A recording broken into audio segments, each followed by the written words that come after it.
Question है two identical ball each having density rho, ये रो है, दो आइडेंटिकल बॉल हर एक की डेंसिटी है rho, are suspended from a common point, उसे एक कॉमन पॉइंट से सस्पेंड किया गया है by two insulating string of equal length, both balls have equal mass, दोनों का मास इक्वल है, एंड चार्ज भी इक्वल है. In equilibrium each string makes angle theta with vertical, theta बना रहा है वर्टिकल से angle. Now both ball are immersed in liquid, दोनों बॉल को एक लिक्विड में इमर्ज किया गया. As a resultant the angle theta does not change, तो उसका रिजल्ट ऐसा हुआ कि उसके बीच में जो इक्विलिब्रियम एंगल थी थीटा वो नहीं बदली. डेंसिटी ऑफ लिक्विड जो है वो सिग्मा है, तो उस लिक्विड का डाई इलेक्ट्रिक कांस्टेंट क्या होगा ये निकालना है.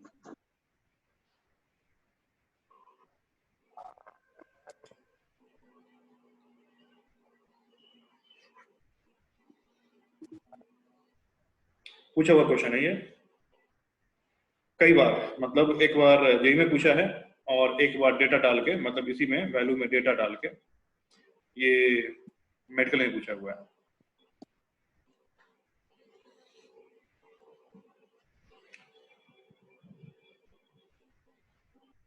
क्वेश्चन सब लोगों को समझ में आ गया?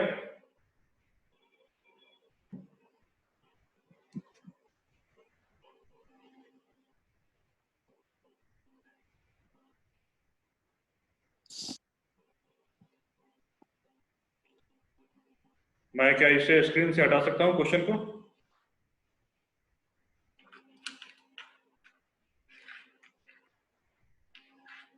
तुम लोगों में से किसी की आवाज नहीं आ रही है? क्या मैं इस क्वेश्चन को स्क्रीन से हटाऊं?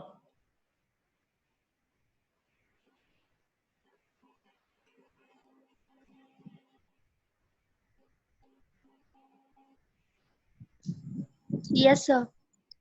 ओके.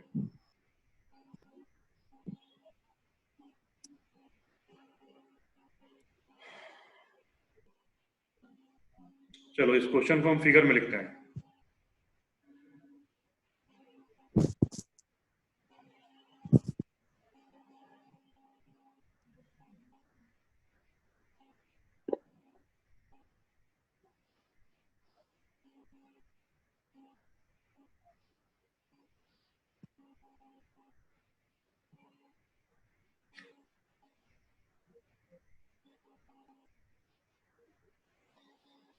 फिगर में कुछ ऐसा होगा,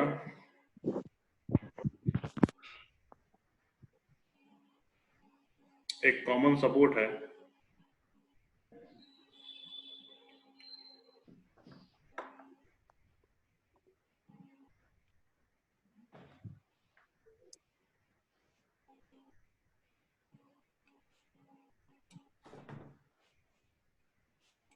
हाँ प्रत्युष बोलो, कुछ बोलना चाह रहे हो? मैं हैंड रेज किया है, तुम्हारा इधर का अनम्यूट नहीं हो रहा है. हाँ बोलो. सर एक लाइन छूट गया. फिर से ठीक.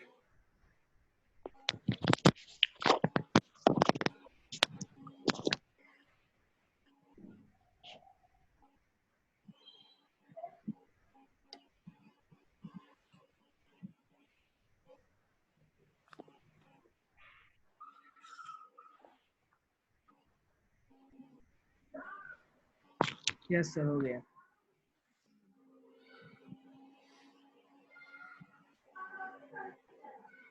अनम्यूट नहीं हो रहा है, यहाँ से कर दिया.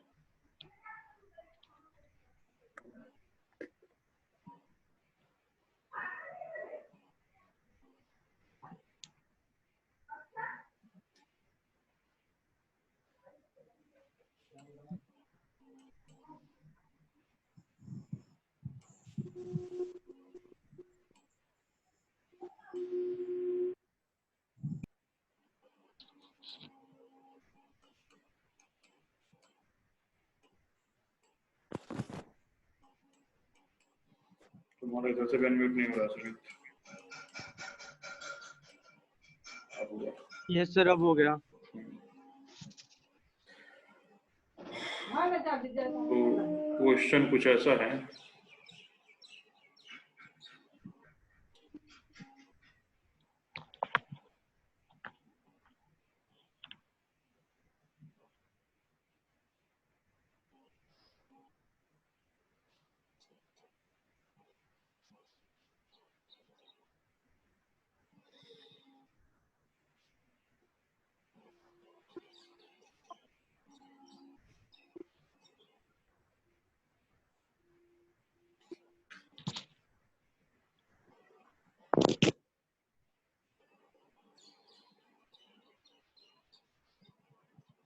क्वेश्चन कुछ ऐसा है कि दो चार्ज ऑब्जेक्ट हैं, दोनों की डेंसिटी दी गई है, इसका भी डेंसिटी रो है, इसका भी डेंसिटी रो है, इस पे चार्ज मान लो Q है और इस पे भी चार्ज Q है, तभी दोनों में क्या होगा, रिपल्सन होगा, और रिपल्सन के कारण क्या होगा, ये दोनों एक दूसरे से जुड़ जाएगा, और इसको जो है ना एक थ्रेड से, एक स्ट्रिंग से बांधा गया है, एक कॉमन पॉइंट से। मान लो कॉमन पॉइंट क्या है वो मान लेते हैं, उस चीज को बांधा गया है। और जब ये इक्विलिब्रियम में आएगा तो ये वर्टिकल से जो एंगल बना रहा है ये भी थीटा बना रहा है, और ये जो वर्टिकल से एंगल बना रहा है ये भी थीटा एंगल बना रहा है। तो ये सिनेरियो है कब, जब इसको वैक्यूम में डाला गया है, जब इस पूरे चीज को वैक्यूम में डाला गया तब ये सिनेरियो है। अब बोल ये रहा है कि जब इसी सेटअप को हम कहाँ पे डाल दिए, एक मीडियम में डाल दिए, एक लिक्विड में डाल दिए, दूसरे मीडियम में, लिक्विड में, जिस लिक्विड की डेंसिटी दी गई है, तो मान लो अब इसी सेटअप को हम लिक्विड में डाल दिए, ये सपोज करो लिक्विड है, इस लिक्विड में डाल दिए, और इस लिक्विड की डेंसिटी कितनी है, इस लिक्विड की डेंसिटी सिग्मा, इसकी डेंसिटी जो सिग्मा है, तो डालने के बाद भी ये एंगल थीटा चेंज नहीं हुआ, तो पूछ रहा है कि इसकी डाई इलेक्ट्रिक कांस्टेंट क्या होगी। तो मान लो उसकी डाई इलेक्ट्रिक कांस्टेंट हम ER मान लेते हैं, तो हमें यही ER जो है वो निकालना है, ये ER जो है वो निकालना है। तो चलो देखो हम सॉल्व करते हैं इसको, ध्यानपूर्वक देखना, अच्छा क्वेश्चन है ये, स्टेप बाय स्टेप सॉल्व करते हैं।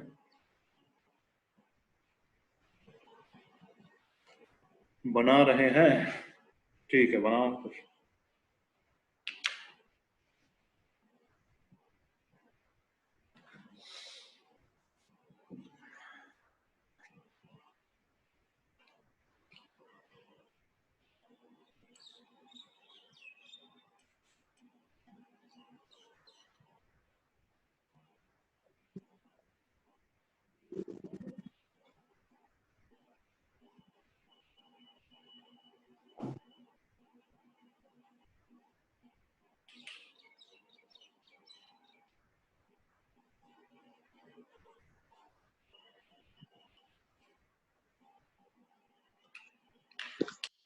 सर ये equal to sir row by row minus charge नहीं हो सकता, coulomb charge. ER constant row by row minus coulomb charge. नहीं, वो कैसे, इसमें तो तुमको कूलम चार्ज कहाँ दिया हुआ है, इसमें तो तुमको गिवन पैरामीटर जो दिया गया है, डेंसिटी ऑफ बॉल, ठीक है, सही है तुम्हारा गुंजा, सही है,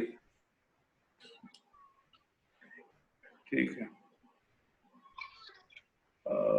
नहीं, संभवी थोड़ा गड़बड़ हो गया, कुछ और सोचो, थोड़ा और होगा। विनीत, शायद तुम विनीत बोल रहे थे ना, विनीत, इसमें चार्ज नहीं होगा, क्योंकि चार्ज तो दिया ही नहीं है ना तुमको, क्वेश्चन में दिया गया है वो रो दिया गया है, सिग्मा दिया गया है, थीटा दिया गया, तो आंसर इसी के टर्म्स में, सॉरी सर, सिग्मा होगा, सॉरी। सिग्मा, हाँ वो तब पॉसिबल हो सकता है, तब पॉसिबल होगा।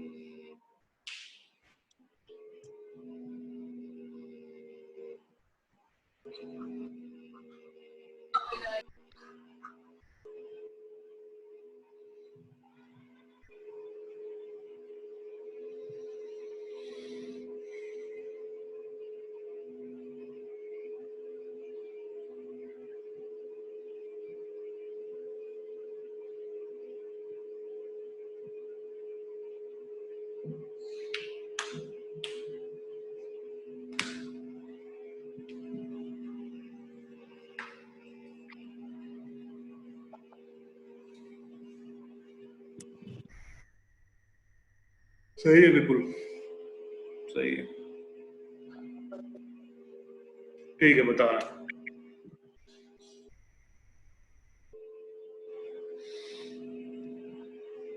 चलो देखते हैं।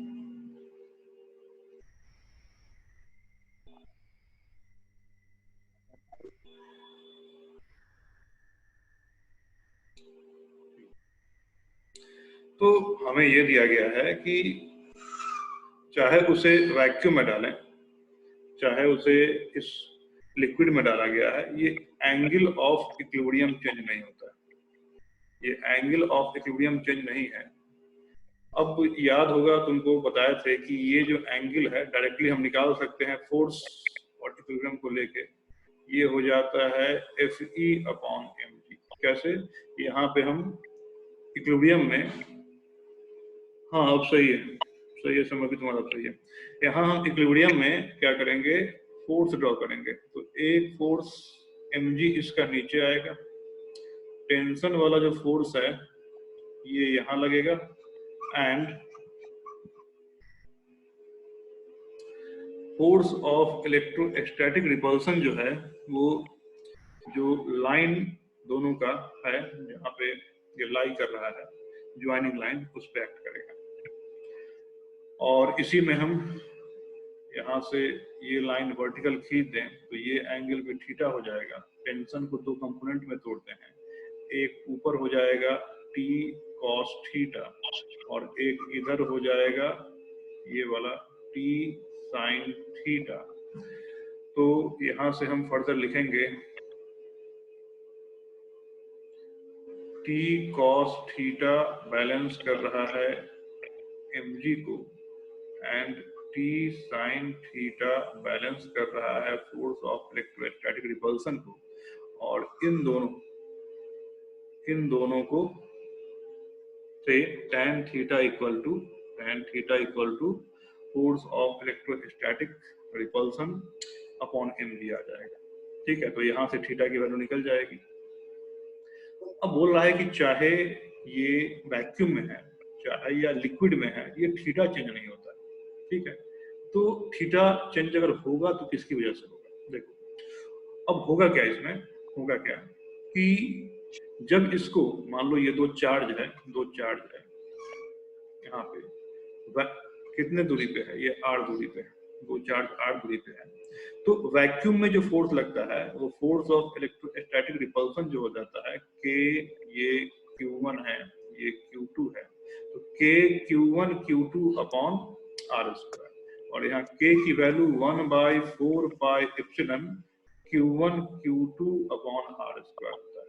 लेकिन जब इसी चार्ज को सम मीडियम में डाला जाए, मीडियम जिसमें relative permittivity equal to ER हो जाए, तो वहां फोर्स इन मीडियम जो हो जाता है, फोर्स इन मीडियम वो हो जाता है 1/4 pi epsilon Q1 Q2 upon r square into 1/ER। और इसी को हम कहते हैं कि force in vacuum upon ER। तो मीडियम में जो फोर्स होता है वो फोर्स वैक्यूम के फोर्स से कम हो जाता है। अब देखो, इसमें से अगर कोई फोर्स कम हुआ, जैसे फोर्स ऑफ इलेक्ट्रोस्टैटिक रिपल्सन कम हुआ, तो क्या होगा, इधर जो रिपेल कर रहा है, हॉरिजॉन्टल के अलोंग जो रिपेल कर रहा है, वो वैल्यू कम हो जाएगी, और वो वैल्यू कम होने से थीटा की वैल्यू क्या हो जाएगी, घट जाएगी। लेकिन अगर ये नहीं घट रहा है मतलब ये है कि मीडियम में डालने से फोर्स ऑफ इलेक्ट्रोस्टैटिक रिपल्सन घट रहा है, और अगर mg उतना ही रहेगा, mg में बदलाव नहीं आएगा, तो एंगल क्या हो जाएगा, चेंज हो जाएगा। लेकिन अगर ये एंगल चेंज नहीं हो रहा है, इसका मतलब जिस रेशियो से फोर्स ऑफ इलेक्ट्रोस्टैटिक रिपल्सन कम हुआ होगा, उसी रेट से उसका जो mg है वो mg कम हुआ होगा। अब mg क्यों कम हुआ होगा? तो mg कम होने का कारण ये है कि जब भी किसी ऑब्जेक्ट को, मान लो ये बॉल है, तो एयर में वेट इन एयर जो होता है वो अलग होता है, और अगर इसी को किसी लिक्विड में डाल दिया जाए, जिस लिक्विड की डेंसिटी कितनी है, सिग्मा, तो इसका जो एपरेंट वेट होता है, वेट इन लिक्विड जो हो जाता है, वो अलग हो जाता है। वो कितना होता है, वो हम निकालते हैं weight in air minus force of buoyancy, ये निकालते हैं। तो इसका जो एपरेंट वेट हो जाएगा वो कम हो जाएगा, तो लिक्विड में डालने से इसका mg भी क्या हो जाएगा, कम हो जाएगा। तो mg और fe इस तरीके से कम होगा कि उनका रेशियो क्या रहेगा, रेशियो उनका फिक्स रहेगा, कांस्टेंट रहेगा, जिसके कारण एंगल थीटा में कोई बदलाव नहीं आएगा। लॉजिक समझ में आया? Yes sir. सब लोगों को जिनसे ना बना? Yes sir. ओके, तो यही लॉजिक लगाएंगे कि मीडियम में डाला गया है तो दोनों में कमी हुआ है। किसमें कमी हुआ है? फोर्स ऑफ इलेक्ट्रोस्टैटिक रिपल्सन, उसमें भी कमी हुआ है, और जो उसका एपरेंट वेट है वो भी बदल गया है, चेंज हो गया है। एयर में जो वेट था वो अलग था और लिक्विड में वेट उसका अलग हो जाएगा। तो यही हम लिखेंगे यहाँ पे, इसको हम मिटा देते हैं।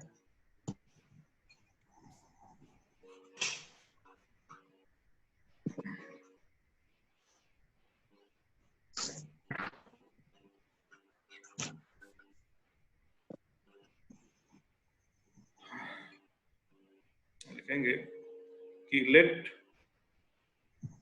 एफ बी इक्वल टू जो है फोर्स इन वैक्यूम,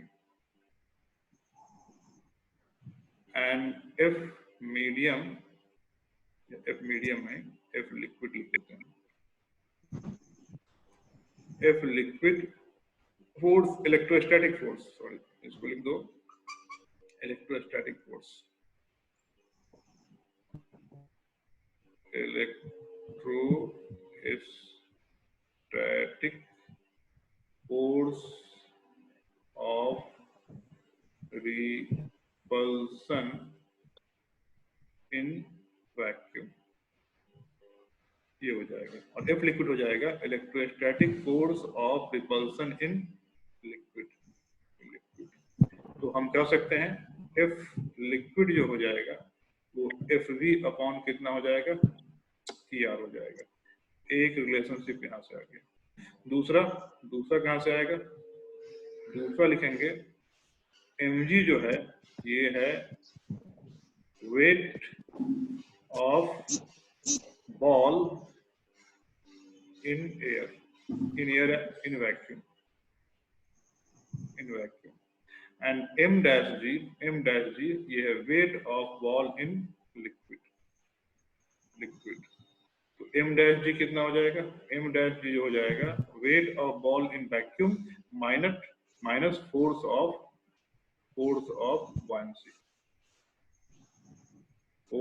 buoyancy, ये हो जाएगा। तो एक चीज यहां से आ गया, अब इन दोनों को क्या करना है? कंबाइन कर देना है। अब इन दोनों को कंबाइन, अब ये tan थीटा जो है, tan थीटा हम क्या लिख देंगे?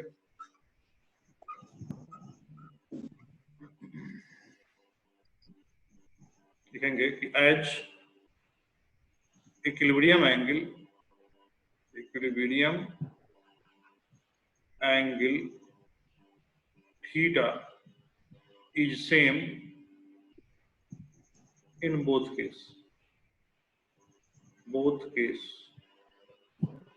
This imply tan theta ये होगा force in vacuum upon mg equal to force in liquid upon m dash g आ जाएगा। अब इसी इक्वेशन को हमें सॉल्व कर देना है। ये जो इक्वेशन है इस इक्वेशन को सॉल्व कर देना है। तो इसको हम क्या लिखेंगे?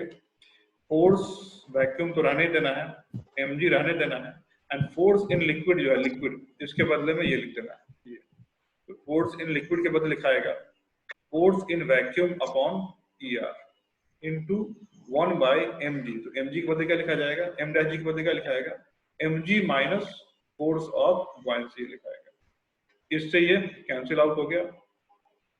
यहाँ लिखेंगे 1 by mg equal to 1 by ER and mg minus कितना हो जाएगा? FB हो जाएगा।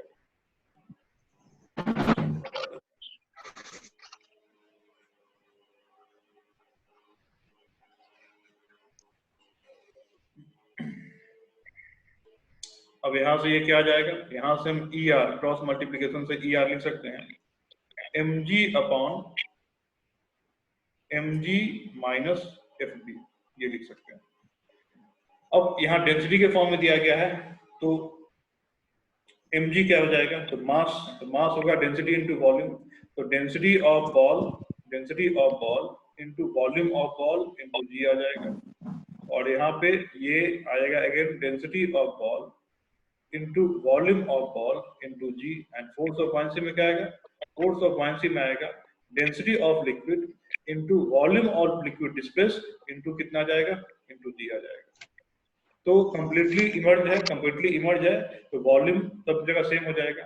अब यहाँ से इस सब को कट कर दो तो ER की जो वैल्यू आ गई ये आ गई रो माइनस सिग्मा। अब इसको तुम एक फॉर्मूला की तरह भी याद रख सकते हो क्योंकि मे बी नेक्स्ट टाइम कुछ डेटा डाल के इसमें पूछ दे कि जो पूछा गया था डेंसिटी जार मान लो एक का कितना था 4 यूनिट था, दूसरे का था कितना 2 यूनिट था, तो ER पूछ रहा था तो ऐसे भी क्वेश्चन पूछ सकता है। समझ में आया? Yes sir. Okay next question हटाएं इसको। Yes sir. Okay next question है कि सपोज करो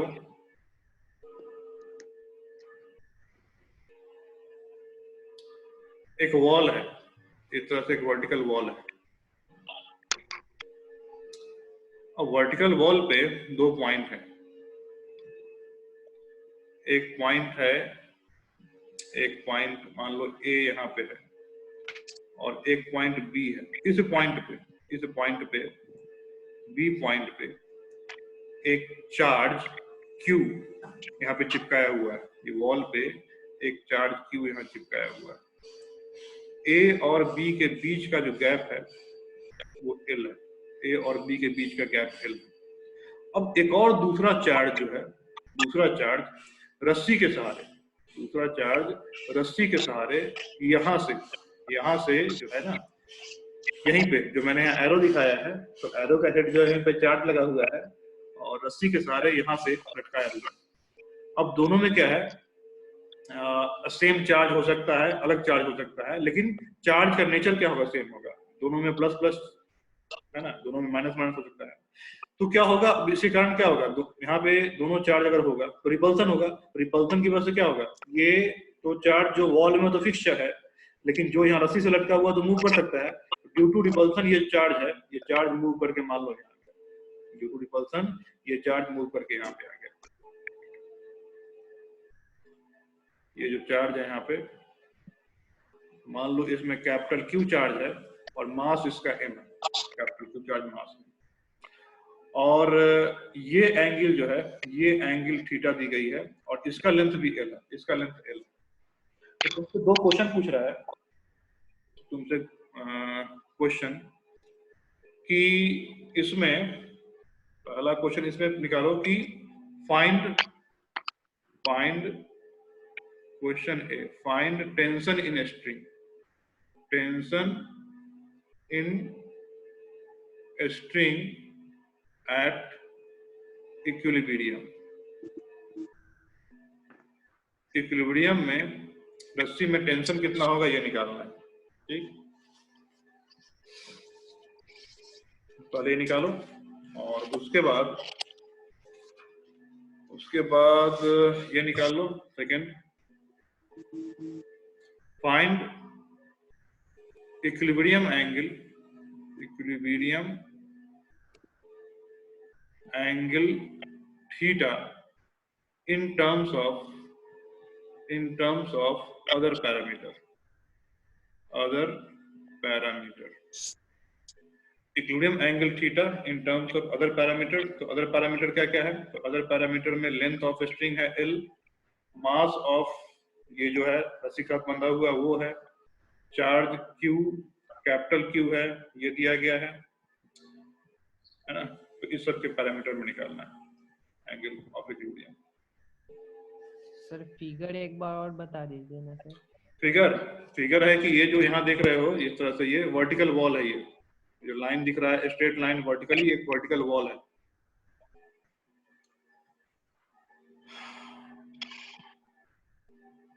mg tan थीटा नहीं, वर्टिकल वॉल है और इस वॉल में यहाँ पे नीचे वाले पॉइंट पे, यहाँ देखो बी पॉइंट पे एक चार्ज, एक ऑब्जेक्ट चिपकाया पड़ा है। वॉल इंसुलेटेड वॉल है और यहाँ पे एक ऑब्जेक्ट चिपकाया पड़ा है इस ऑब्जेक्ट का नाम बी है और उस पे चार्ज जो है वो चार्ज स्मॉल क्यू है, स्मॉल क्यू चार्ज है उस पे, और रस्सी के सहारे पॉइंट मतलब इस बी से एल लेंथ ऊपर कहाँ पे ए पॉइंट पे रस्सी के सहारे एक और बॉल लटकाया गया है ना, जिसमें चार्ज कैपिटल क्यू और मास एम है।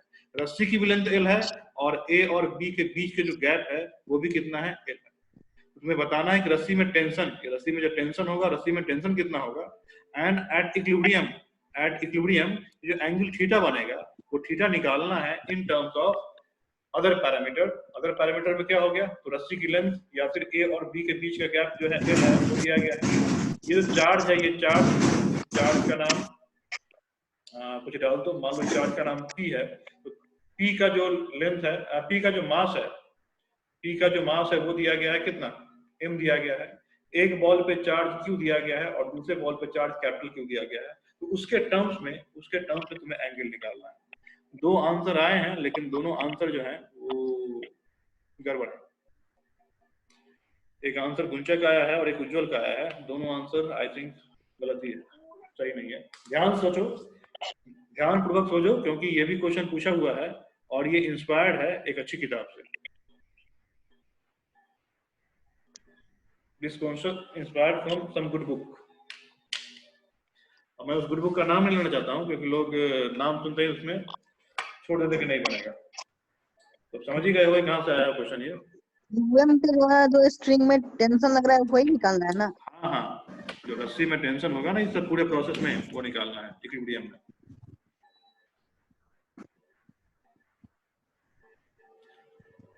हाँ सही है, सही गेस किया गुंजा तुमने, वहीं का है।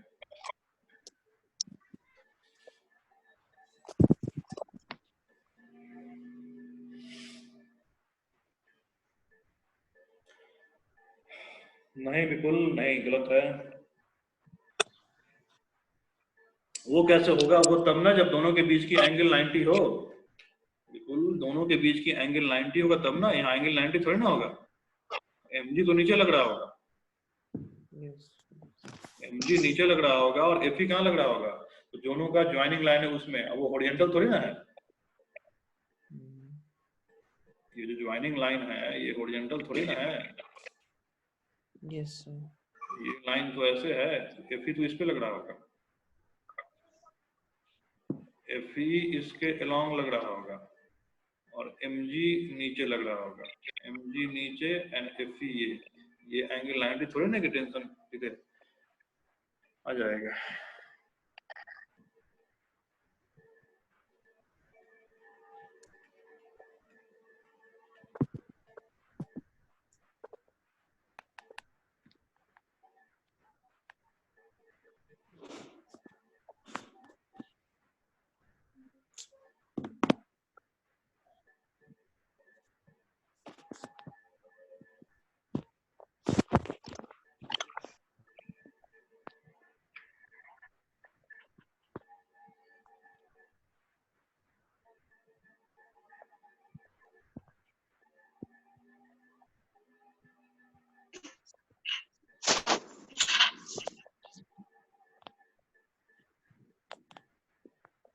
चलो हिंट देते हैं, हिंट में है कि ये आसानी से बन जाएगा यूजिंग लामीज थ्योरम।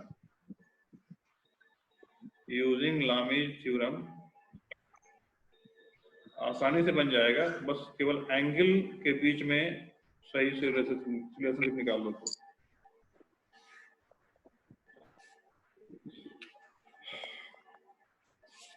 है बहुत आसान क्वेश्चन, ये है बहुत आसान क्वेश्चन, बस तुमको ज्योमेट्री का ख्याल रख के बस एंगल सही से बैठा लेना है।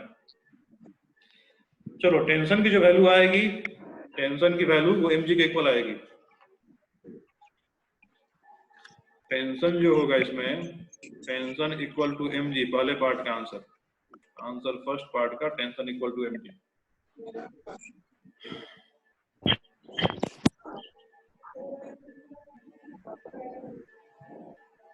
आ गया, क्या बात है, संभवी का आ गया, वेरी गुड।